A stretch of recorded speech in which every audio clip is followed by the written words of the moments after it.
Hi, I'm Leslie Khoo. How are you?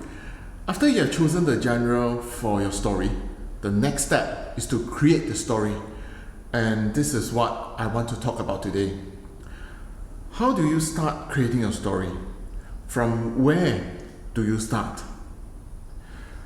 Well, I'm trying to create a story for the chosen category. I'll ask the following questions. What are the aspects, features, or areas of this category that fascinate me? What will it be like if such events were to happen? What if the features are not the same as what I've been told by grandparents, by friends, by people? What if the features are not the same as what I have learned from school, from magazine, from document, from books? What if the features are not the same as what I have been thinking? What kind of message or messages that I want to give to the readers, the people who read my books? I have to highlight this. These are not the only questions that you can ask before creating your stories. I'm sure different people have different questions, different sets of questions. Now, using these questions as a base, let me share with you what I did when I planned for my stories. For my first book, Unfamiliar Future, I wonder how the loss of 10 years of memories would impact the lead character's life. It was like him being brought to the future through a wormhole. The impact was not only on him, but also on the people around him. How the loss of 10 years of memories would impact him psychologically. What had he missed? Because the memory loss affected him in such a way that like he had never lived through those 10 years. My second story, Parallel. Clearly this is about parallel worlds. What if moving into and out of another world is not as easy as we thought it would be? Meaning, even if you manage open a portal, you still can't go in. The people on the other side still can't come over. What if there are rules governing that? Another story, Chameleon.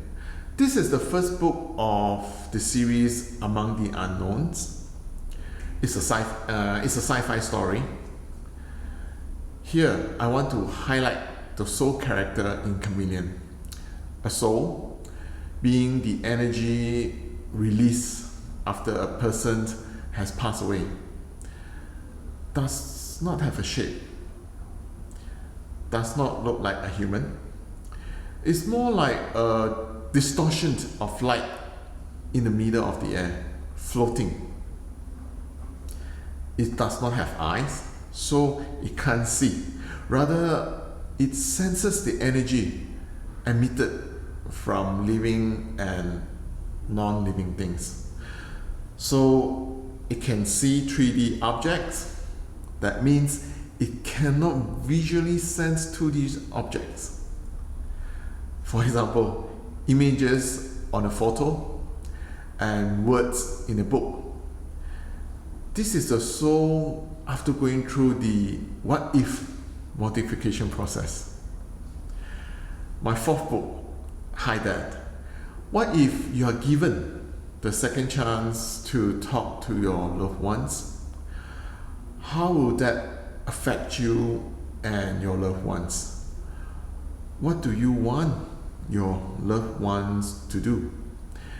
And what do your loved ones want you to do?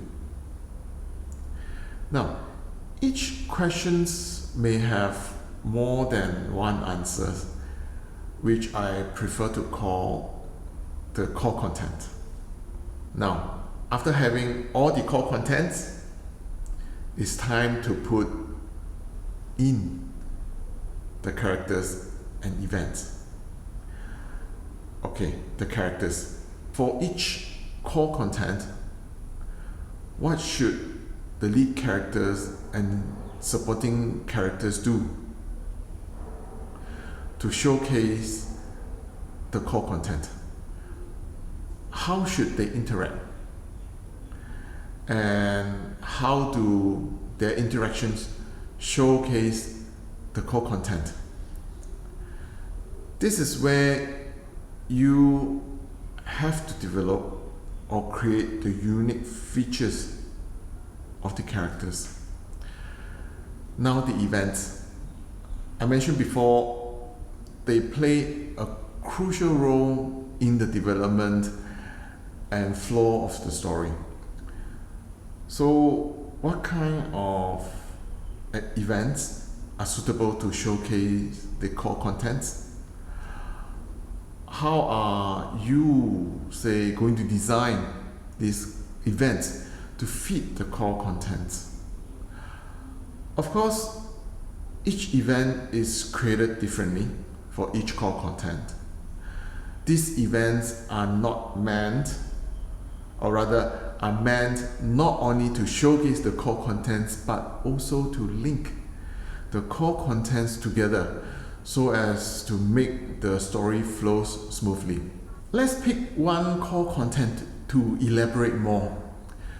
Say my book Parallel. It is about parallel worlds. The features of these worlds were created in such a way that I think, or I reckon, this is the way that they should be. These features were the core content. So the two leading characters and supporting characters must have the features which could showcase parallel worlds. What kind of jobs did they do? What kind of interactions should they have? How were their living environment and working place? There must be events that can showcase the parallel worlds features.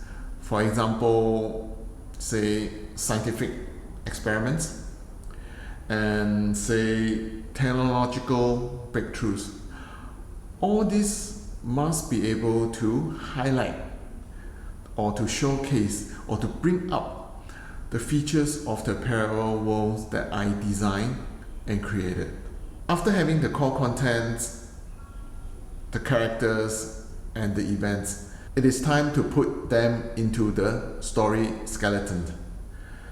The story skeleton has three portions: beginning, happening, and ending. The core contents together with the characters and the events are in the happening portion. This is where most, if not all, of the actions happened. Now, the next portion to look at is the ending portion, not the beginning. We have to look at the ending first. You need to give a finale to the story, which is important.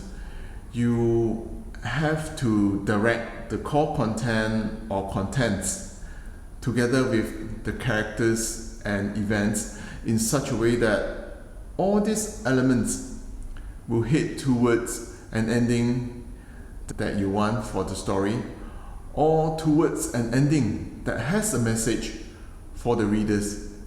And this message can be, for example, a message that tells the readers the consequences of doing something or not doing something, like the lead character in the story, or an ending that sets a stage for a sequel.